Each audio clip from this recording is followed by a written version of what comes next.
Mike, so you asked Jerod Mayo the big question about the quarterback. All right, you saw them against the Jets. This is the worst that they've looked. Is Drake Maye, is this offense meant for a young quarterback to play in? Fred, so that was 24-3 game. That felt like a 45-3 game. That was one where the score wasn't reflective of how lopsided it was. When you ask, like, is this offense set up for a rookie? Do you mean, like, should Drake Maye Okay, play? so, like, we just saw what happened in Carolina. Yeah. And, they ruined the kid. And apparently there's a bunch of teams that are interested in trading for Bryce Young. Yeah. Because they believe that Carolina ruined him and that there's plenty of talent there. We've seen Geno Smith. We've seen Sam Darnold again last weekend, Geno Smith yesterday. We've seen Baker Mayfield, even though he played like crap yesterday, but Baker Mayfield starting for a playoff team. It is. It's a fact. Like, if you play a young quarterback on a team where they're just going to get killed, it's not a learning experience and catching the bullets, as they say. It's a better chance of ruining them. So my question, when I word it that way, is in your opinion, if they played Drake Maye right now, would it be a positive or a negative for him going forward? Yeah, I would say probably more negative than positive, Fred. I think the two biggest holes on the team, as I see it, are left tackle and top receiver, that a defensive coordinator has to say, we need to take this player out of the game. I don't think they have either of those things. And so you're putting a young quarterback in a position that, to me, is not advantageous because of that. Okay. When you look at the receivers and you watch the film, are they, because there's a lot of pass rush and Brissett's getting killed. Are receivers open, or are you seeing a lack of talent when it comes to that position? So Fred, and we talk about this a lot. Like, there's you can watch it with this where you can see all 22 players. That's what you need to see, not what we see on TV, where you often can't see that picture. So I try to watch that, and what I try to watch is that when Jacoby Brissett is at the top of his drop and he's looking to his first read, is that player open? More often than not, to me, the answer is no. I'm not saying they're not open all the time.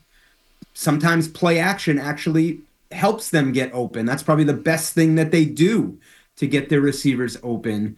There are receivers that are open that might be third or fourth in the quarterback's progression. And from what I see, and I'm not a scout or a coach, so I can't say like I have all the answers here, but the quarterback usually doesn't have time to get to his third or fourth progression. So that receiver might be open, but it doesn't matter because the rush is getting there before the quarterback can get to that point in his progression. There are so many things the Patriots have to do right just to win ball games at this point, Mike. And I was wondering what you thought about the play calling last week. You were talking about the play action there, and Alex Van Pelt didn't worry about running the ball first. He threw the ball first and didn't try and establish the run at all.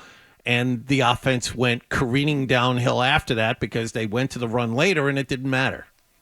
So yeah, and Alex Van Pelt almost fell on his sword, I felt like, when he said in retrospect he would have run the ball, earlier than he did. John, the only thing I would say on that, like, you look at their first two runs in the game, and like they couldn't even block that. So to me, it was, I'm not sure whatever they did in that game was going to work. They just didn't come to play. I don't know how much of that is like the Thursday night game. Like, we've seen teams look like uncharacteristic, not just the Patriots, but other teams on these Thursday games. To me, like, that would almost be the best case scenario for the Patriots, that you chalk it up to a week where, you don't practice leading up to those games. It's all just walkthroughs. So I'm not sure, honestly, how much running it earlier would have made a difference. The only thing I would say that, and when I watch it over, that I ask the question of, like, do they need to get the ball out quicker? So, like, Charlie Weiss was the offensive coordinator, then Josh McDaniels, then Bill O'Brien, back to Josh McDaniels. I felt like they generally always did a good job putting their players in the best position to not expose their weaknesses. And my thought is, like, if you're having a tough time blocking up front, well, if you get the ball out quicker, you're helping those linemen by not asking them to block as long. And so that would be the one question I might ask, play calling wise that they need to look at, a little bit closer. Okay, Wallach is champing to ask another question. Is it a follow-up to something that Reiss just said? Yes. Because because you've done this, you've wall-dicked me on this before. If it's another Hardy, question, you know what, Hardy? But follow up. Go ahead. I defer because it is the Toucher and Hardy show. I don't want to step on your Jesus. toes. Go right ahead. Okay, Mike, when it comes to, either running first or passing first, I don't know what I would do if I were Alex Van Pelt or Jerod Mayo at this point, because to call them one-dimensional, I think is being generous. Yeah. We saw that maybe they're not even one-dimensional. But if you're a team that can't afford to fall behind early and you can only run the ball, you got to expect that teams are going to prepare for that. So maybe that's why they go out and try and throw first. I don't know. I don't know what the answer is, and I don't know what the path forward is to give us at least a little bit of hope, because obviously in week one, you got hope with the win. You were close in that second game, and that's one that felt like it got away from you. After that third game, that's the game that doesn't give you any hope. So I don't know what they do offensively to at least keep the hope train alive.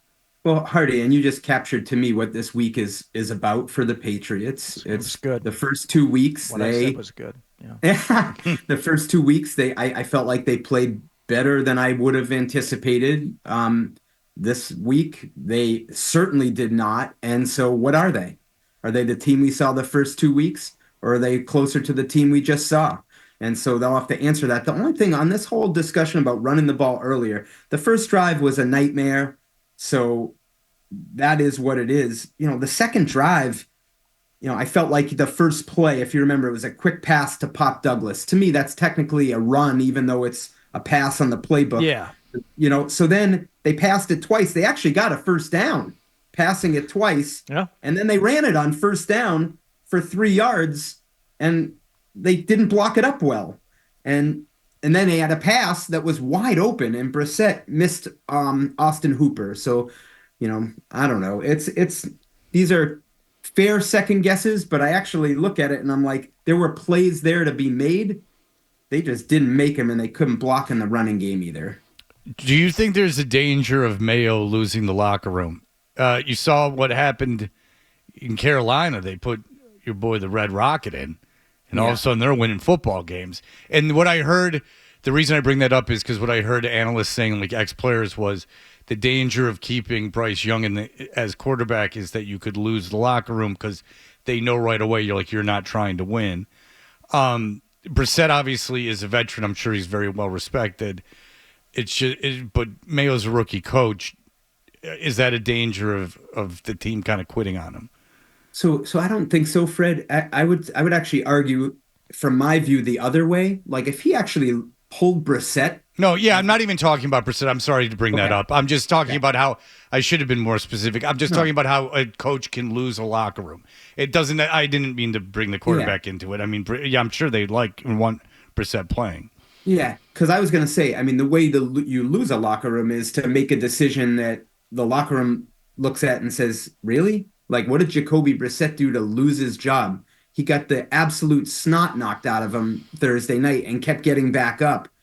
A lot of that wasn't even his own doing. You know what I mean, Fred? So I think it would have to be something that ran counter to, so counter to what was happening in the locker room to lose the locker room. Okay, because if they feel unprepared, like if Alex Van Pelt says, I screwed up, like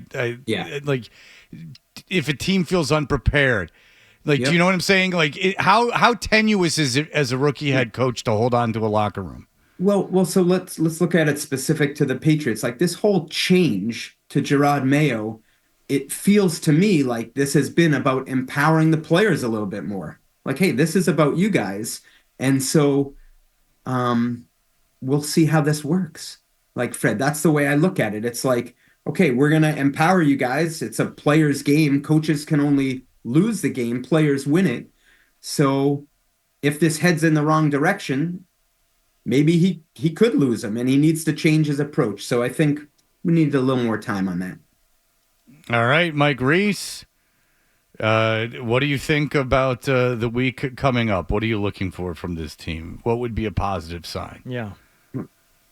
First of all, terrible spot for them. The 49ers just lost a brutal game. So I assume the Patriots, have you seen the line on this? They must be double-digit underdogs. Does that? Let me see here if I can find it off. They are double-digit underdogs. They're 10.5-point dogs.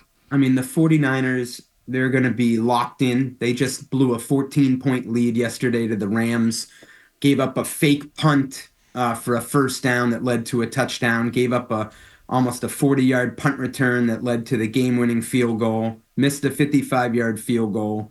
They're banged up. They didn't have Deebo Samuel. They didn't have George Kittle. Christian McCaffrey's on IR. But that's a tough spot to go into. And so, Fred, you asked like what I'm looking for. Can they stem the initial tide, and keep themselves in the game? Because I think this is a tough spot to be in against a team that's going to be pretty motivated and pretty locked in. By the way, congratulations to the Los Angeles Rams for existing. Did you see the crowd during that game all yesterday? Niners fans. Oh, no, it wasn't, John. It wasn't all Niners fans. Yes, it was. It was entirely Niners fans. You take a look at the crowd was red. It's all red. It's not, and it wasn't a section. It wasn't like a little cute thing. It was everywhere. The entire stadium was 49er fans. Yeah. What a joke moving that theme. All right, Mike. Thank you so much. Mike Reiss. He is the best at it. He is covering the Patriots for ESPN. Thank you, sir. Thanks, guys. If you like that clip, and how could you not? Check out more videos from Toucher and Hardy here. Point slightly up and to the left. For more Patriots analysis and opinion, hit this playlist. Point slightly down and to the left. And for the latest from the Sports Hub, download at 985thesportshub.com.